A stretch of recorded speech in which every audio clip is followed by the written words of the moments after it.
Selective enforcement. That's the courtroom speak for racial profiling when law enforcement chooses who to arrest based on skin color and ethnicity. It's illegal, but defense attorneys say it's exactly what happened when the Federal Bureau of Alcohol, Tobacco, Firearms, and Explosives sent a team of out-of-town agents and informants to Albuquerque last year. They conducted a 4-month undercover sting operation, and the feds say they got, quote, the worst of the worst, end quote, 103 arrests in all. But investigative reporter Jeff Proctor found a much more complicated picture.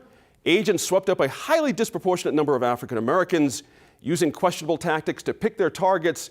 And what's more, many of those arrested weren't the hardened violent criminals or the big-time traffickers the ATF said it was after.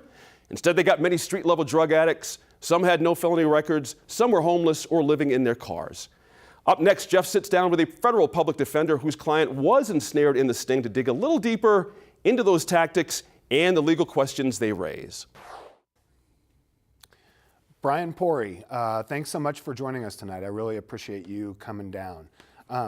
As a federal public defender, you represent a man named Yusef Casanova, a black man who was one of 103 people swept up in this big ATF undercover sting operation last year. The feds at their big news conference at the end of the operation said that they had gotten the worst of the worst off the streets of Albuquerque.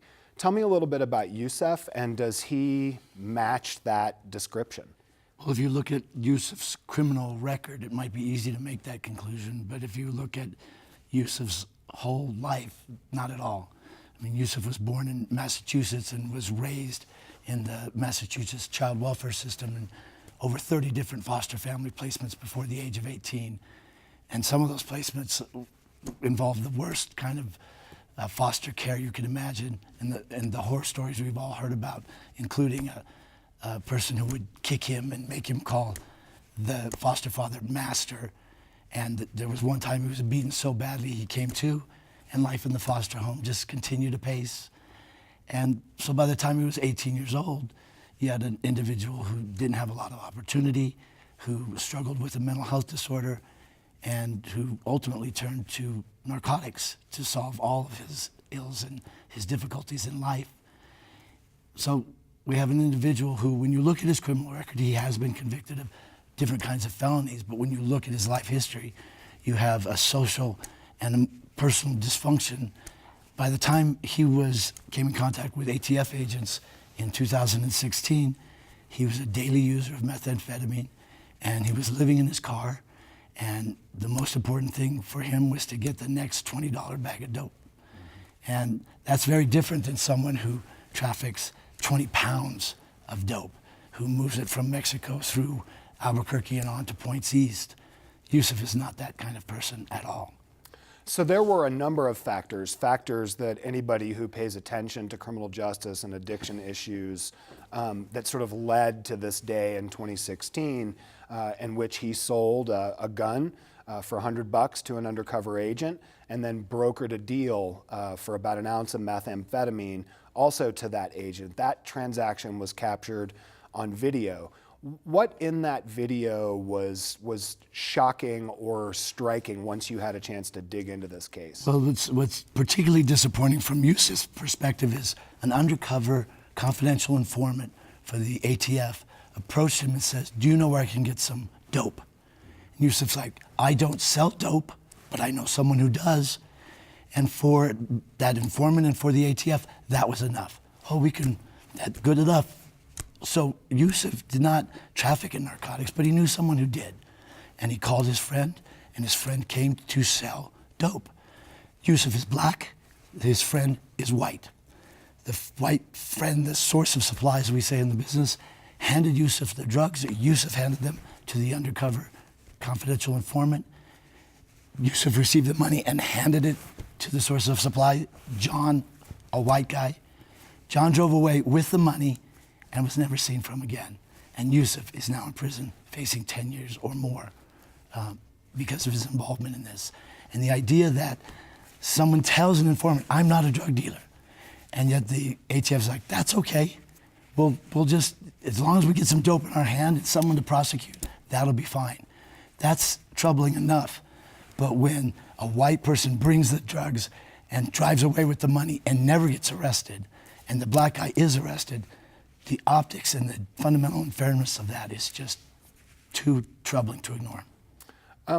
Let's widen the lens a little bit. Let's talk some about how the particulars of Yusef's case point to some of the concerns that came up for you and other people who've looked at this broader operation that ATF did in the city of Albuquerque, in which they said what they were trying to do was tackle what is a real crime problem in our city. How does Yusef's case sort of encapsulate some of the problems that came out of all this? Well, to be fair to the law enforcement officials, I don't think they perceive themselves as picking on people of color. I think they were only concerned about collecting guns and collecting collecting guns and drugs from anyone who would give them or sell them to them.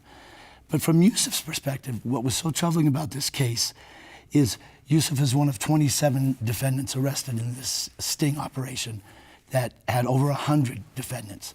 So 27% of the people who were arrested were African Americans. In federal court, they represent only about 5% of our drug cases and under 3% of our gun cases. And yet they represent this huge swath of people. And from Yusef's perspective, he's looking around at other people who were arrested in this sting operation. He knows that the person who sold the drugs was white and never arrested. And he sees all these other African Americans caught up in this sting. And he begins to feel that the system is racist, that the system is designed to punish African Americans disproportionately. And he wanted me to explore that in detail in his case. It's a difficult claim to make. It's difficult to show that these officers not only arrested 27 out of 100 who were African American, but that they did it in a way that demonstrates that they did have some kind of discriminatory motive, even if they themselves were not aware of it. Mm-hmm. And I think that does speak to the larger issue of racism in the criminal justice system. When someone commits a crime, we think that's all we need to know about. But when we think that the people who commit crimes are people of color, that's where racism begins to affect the process. And so the claim that you've made in court is selective enforcement. A more sort of common way to say that is racial profiling. But you have to do more than show the disparate number of African Americans who are arrested here. I want to ask a little bit about a court hearing that I attended where you cross-examined one of the lead agents on the case. What did you learn from him about the way this thing was designed and set up, and how difficult is that claim of yours to prove in court? Well, you know, and again, the agent is a dedicated law enforcement officer, and it's not as if I could look him in the eye and say, you, sir, are a racist. He was just trying to do his job. But he comes from an agency that has a track record of disproportionately entrapping, ensnaring, and prosecuting African Americans throughout the country. ATF has a long history of being called to account for their ostensibly neutral law enforcement practices that sweep up a disproportionate number of people of color. And the fact that it was happening again here, I found very troubling. And I don't mean to say that he consciously said, let's go out and arrest black people. But the way this operation began, there was no concern for more subtle notions of things like implicit bias or a history of unlawful enforcement activities, or even a desire to make sure that these claims could not be advanced by an eager, enterprising public defender on behalf of a black defendant. Just no effort to be sensitive to the issue of, like, how are we going to make sure that these policies don't, like so many other policies in the criminal justice system, disproportionately affect African Americans and other people of color. What do you think are there's a lot we do know now about this operation in terms of the demographics, in terms of they didn't get the people they said they got. What are the unanswered questions in your mind about how this operation was designed and set up and what it means more broadly for our city? Well, I think the unanswered question that I have is what kind of forethought went into setting up this sting operation to ensure that it would be evenly applied to all people. You know, in Albuquerque, most African Americans constitute about 3% of the general population. So when you're arresting people and all of a sudden it looks like more than a quarter of the people you're going to arrest are African Americans. Did anyone stop and say, wait a minute, what's going on? Why is this happening? Is it just we got lucky that we're finding all these bad guys and it just so happens that they're African Americans? Or did the ATF officials focus their enforcement efforts in a community that's disproportionately, African Americans are a disproportionate amount of the community? And I think that is what happened. I'll give you the best example. These ATF officers came into Albuquerque and said just to other law enforcement officers, where are the bad guys? Mm-hmm. And the law enforcement officer said, oh, over there in the war zone, you know, the area south of Central between Louisiana and Wyoming.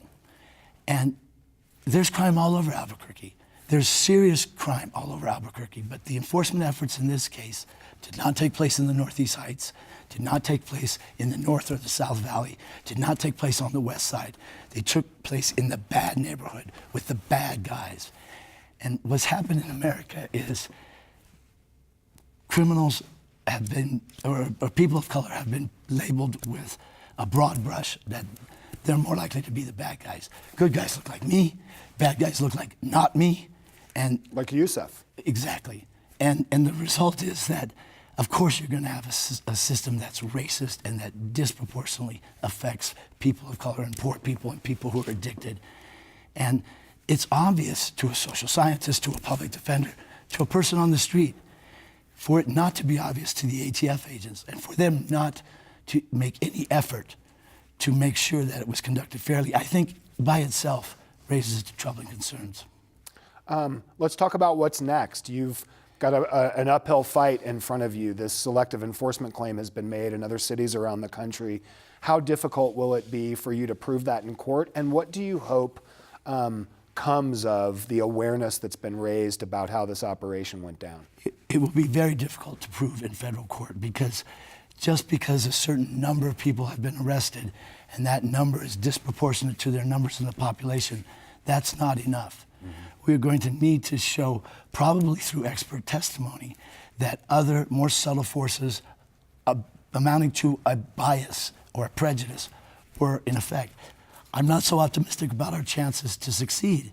And for many of my colleagues, they don't really want to take on such a contentious issue because we work very closely with our colleagues in the U.S. Attorney's Office, with the law enforcement officers. We don't want to get a reputation for just falsely accusing someone of being a racist. But for me, what I would like to hope that comes out of this, if nothing else, is that the next time the Alcohol, Tobacco, and Firearms Agency takes a traveling roadshow of law enforcement agents and confidential informants into someone else's town, that they don't arrest 27 out of 100 who are people of color, that the ATF will begin to at least try to think about how their implicit bias may affect their enforcement decisions, how the criminal justice system is racist to begin with, and they, compounding that problem, is something that they need to address. Brian, thanks so much for being with us today. Really appreciate it. Thanks, Jeff.